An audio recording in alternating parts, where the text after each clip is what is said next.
പാവപ്പെട്ട മനുഷ്യരെക്കുറിച്ച് ഉച്ചത്തിൽ പ്രസംഗിക്കുകയും വലിയ പ്രഖ്യാപനങ്ങൾ നടത്തുകയുമാണ് നമ്മുടെ രാഷ്ട്രീയ പാർട്ടികൾ ചെയ്യുന്നത്.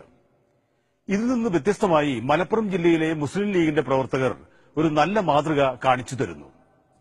അവരവിടെ സമൂഹത്തിലെ ഏറ്റവും പാവപ്പെട്ട 260 കുടുംബങ്ങൾക്ക് വീടുണ്ടാക്കി കൊടുക്കുകയാണ്. ഇതിൽ 100ഓളം വീടുകളുടെ പണി പൂർത്തിയായി കഴിഞ്ഞു. പാവങ്ങൾക്ക് വേണ്ടിയുള്ള രാഷ്ട്രീയ പാർട്ടികളുടെ പ്രഖ്യാപനങ്ങൾ മാത്രം കേട്ടുശീലിച്ച മലയാളികൾക്ക് ഒരു വ്യത്യസ്ത വാർത്തയുണ്ട് മലപ്പുറത്ത്. പാവങ്ങളിൽ പാവങ്ങളായ മനുഷ്യരെ എങ്ങനെ ഒരു രാഷ്ട്രീയ പാർട്ടിക്ക് സഹായിക്കാം എന്നതിന്റെ മാതൃക. വരാനിരിക്കുന്ന നല്ല നാളുകളെക്കുറിച്ചുള്ള പ്രത്യാശ നൽകൽ മാത്രമല്ല, ജീവിത ദുരിതങ്ങളിൽ നിന്ന് ഒരു മനുഷ്യനെയെങ്കിലും കരകയറ്റാൻ എങ്ങനെ കഴിയുമെന്നതിന്റെ ഏറ്റവും നല്ല ഉദാഹരണം. ഒരു രാഷ്ട്രീയ പാർട്ടി തന്നെ പാവപ്പെട്ടവർക്ക് വേണ്ടി ഒരു ഭവന പദ്ധതി നടപ്പാക്കുക. നിശ്ചിത കാലയളവിൽ തന്നെ പദ്ധതി പൂർത്തീകരിക്കുക. 1ഉം 2ഉം വീടുകളല്ല, 260ഓളം വീടുകൾ. മലപ്പുറം ജില്ലാ മുസ്ലിം ലീഗ് കമ്മിറ്റിയാണ് രാഷ്ട്രീയ കക്ഷികൾക്ക് മാതൃകയായ ഈ പദ്ധതി നടപ്പാക്കിയത്. 100ഓളം വീടുകളുടെ പണി പൂർത്തീകരിച്ച് ഉപഭോക്താക്കൾക്ക് നൽകി കഴിഞ്ഞു. ബാക്കി വീടുകൾ 2 മാസത്തിനകം പൂർത്തിയാകും. വെറുതെ ഒരു പേരിന് വീടുണ്ടാക്കി കൊടുത്ത് ആ ഒരു കടമ വീട്ടുകയല്ല ചെയ്തിട്ടുള്ളത്. ഞങ്ങൾ പോയ സ്ഥലങ്ങളിലൊക്കെ തന്നെ വളരെ മനോഹരമായ രീതിയിൽ നല്ല ടൈൽസ് പതിച്ചുകൊണ്ട്, നല്ല ബാത്റൂം ഫിറ്റിംഗ്സ് പതിച്ചുകൊണ്ട്, അതുപോലെ തന്നെ മരങ്ങളുടെ കമനീയമായിട്ടുള്ള രീതിയിലുള്ള പണിയൊക്കെ നിർവഹിച്ചുകൊണ്ട് ഏറ്റവും നല്ല സുന്ദരമായിട്ട് തന്നെ ഈ വീട് നിർമ്മിച്ചു കൊടുക്കുവാൻ അതാത് പ്രദേശത്തെ മുസ്ലിം ലീഗിന്റെ പ്രവർത്തകന്മാരും അനുഭാവികളും ഒക്കെ തയ്യാറായിട്ടുണ്ട്. മലപ്പുറം ജില്ലയിലെ എല്ലാ പഞ്ചായത്തുകളിലും ഈ പദ്ധതിയിൽപ്പെട്ട ഒരു വീടെങ്കിലും കാണാം. എല്ലാ വീടുകൾക്കും ഒരേ രൂപം, 2 കിടപ്പുമുറികൾ, അടുക്കള, സിറ്റ് ഔട്ട്, ഒരു ചെറിയ കുടുംബത്തിന് സുഖമായി താമസിക്കാനുള്ള വീട്. എല്ലാ വീടിനും ഒരേ പേര്, ബൈത്തുർ റഹ്മ അഥവാ കാരുണ്യ ഭവനം. ഓരോ പഞ്ചായത്തിൽ നിന്നും അർഹരായവരിൽ നിന്ന് അപേക്ഷ ക്ഷണിച്ച് സൂക്ഷ്മ പരിശോധന നടത്തിയാണ് ഗുണഭോക്താക്കളെ തെരഞ്ഞെടുത്തത്. അതിൽ മത രാഷ്ട്രീയ പരിഗണനകളൊന്നുമില്ല. ഇതിന്റെ ഗുണഭോക്താക്കളെ ഞങ്ങൾ തെരഞ്ഞെടുത്തത് തികച്ചും അർഹരായ ആൾക്കാർ.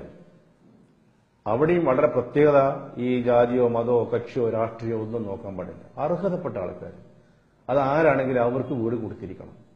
അപേക്ഷകൾ കൂടുതൽ കിട്ടി. ആ അപേക്ഷകൾ സ്കൂട്ടിനി ചെയ്യാൻ വേണ്ടി ഞങ്ങൾ പഞ്ചായത്ത് തലത്തിൽ കമ്മിറ്റി ഉണ്ടായി. അവർക്ക് വലിയൊരു ബേർഡനായിരുന്നു ഈ ഗുണഭോക്താക്കളെ തിരഞ്ഞെടുക്കുക എന്നുള്ളത്. ആ തരത്തിൽ ഞങ്ങൾ വളരെ നല്ല രീതിയിൽ തന്നെ ഇതിന്റെ ഗുണഭോക്താക്കളെ തിരഞ്ഞെടുത്തു. അതിൽ ഏകദേശം ഒരു 13ഓളം അമുസ്ലിമീങ്ങൾ ഈ ഗുണഭോക്താക്കളെ തിരഞ്ഞെടുക്കപ്പെട്ട പട്ടികയിലുണ്ട്. പാണക്കാട് മുഹമ്മദ് അലി ശിഹാബ് തങ്ങളുടെ സ്മാരകങ്ങളായാണ് ഈ വീടുകൾ നിർമ്മിച്ചത്. ജില്ലാ ലീഗ് കമ്മിറ്റിയുടെ ശിഹാബ് തങ്ങൾ റിലീഫ് സെല്ലിന്റെ ആലോചനയിലാണ് ബൈത്തുർ റഹ്മ അഥവാ കാരുണ്യ ഭവനം എന്ന പേരിൽ ഈ നൂതന പദ്ധതി തുടങ്ങിയത്. ഒരു പഞ്ചായത്തിൽ ഒരു വീട് നിർമ്മിക്കാനായിരുന്നു ആദ്യ തീരുമാനം. ശിഹാബ് തങ്ങളുടെ സ്മാരകമായി ജില്ലയിലെ 100 പഞ്ചായത്തുകളിലായി 100 വീടുകൾ.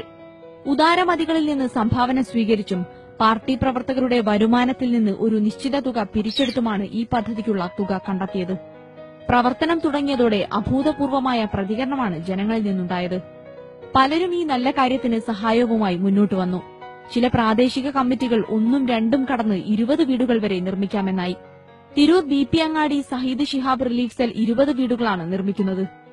3 വീട് താൽക്കാലികങ്ങൾ കഴിഞ്ഞു. ഏതായാലും താമസിക്കാൻ ഞങ്ങൾ കഴിഞ്ഞ ആഴ്ച ചാവി കൊടുത്തു. ഇനിയിപ്പോൾ 5 വീടിന്റെ പണി നടന്നുകൊണ്ടിരിക്കുന്നുണ്ട്. പൈസ ഉള്ളവരടുത്ത് പോയിട്ട് കണ്ട് സംഗതി പറഞ്ഞിട്ട് വാങ്ങി ഞങ്ങൾ പരിപാടി ചെയ്തിട്ടുണ്ട്. ഏറ്റവും ഒടുവിൽ 260 വീടുകളായി. ചില വീടുകളുടെ പണി പൂർണ്ണമായും പൂർത്തിയായിട്ടില്ല. നല്ലൊരു അത്ഭുതമായി. ആരും നിർമ്മിച്ചരാനോ ഇതിനൊരു ഭാഗമില്ലാത്തൊരിതിൽ എത്തിയിരുന്നു. ഇപ്പോഴായത് ഇങ്ങനെ കിട്ടി ഉണ്ട് എന്ന് പറഞ്ഞപ്പോ അങ്ങനെ കൊടുത്താ. അപ്പൊ ഇവരുടെ ഒരു പദ്ധതി ഉള്ളതുകൊണ്ടാണ് ഞങ്ങൾക്ക് ഈ വീട് ഇപ്പോ ആയത്. ഇല്ലെങ്കിൽ ഇപ്പോഴൊന്നും ആവില്ലായിരുന്നു. എന്തായാലും സന്തോഷമുണ്ട്. സ്വന്തമായിട്ട് ഒരു വീടുണ്ടാക്കാൻ ബുദ്ധിമുട്ടായിട്ട് ഇങ്ങനെ ചെറിയൊരു നെടുമ്പരയിലായിട്ട് നിൽക്കുന്നു. പിന്നെ അങ്ങനെ കൂലിപ്പണി എടുത്തോട്ട് ജീവിതം കഴിഞ്ഞിട്ട് അതിനിപ്പോ ബാക്കിയായിട്ട് വന്നിട്ടാണ് ഒരു വീടിന്. അങ്ങനെ ഇല്ലാത്തൊരു സന്ദർഭത്തിൽ ഇങ്ങനെ നിൽക്കുന്നു. അതിക്കാണ് ഇപ്പൊ നമ്മളെ തങ്ങളെ പണ്ട് കൂടെ ശരിയായി കിട്ടിയത്. ഒപ്പം അത്യാവശ്യം നല്ല സൗകര്യമുള്ള ഒരു വീടായി. ഈ വീടുകളിൽ പദ്ധതി ഒതുക്കാനല്ല സംഘാടകരുടെ തയ്യാറെടുപ്പ്. ഈ പദ്ധതി സംസ്ഥാന തലത്തിൽ വ്യാപിപ്പിക്കാനും മുസ്ലിം ലീഗ് ആലോചിക്കുന്നുണ്ട്. ഒരു പഞ്ചായത്തിൽ ഒരു വീടെങ്കിലും നൽകാനായാൽ പോലും 1000 ഭവനരഹിതർക്ക് കയറിക്കിടക്കാൻ ഒരു വീടാകും.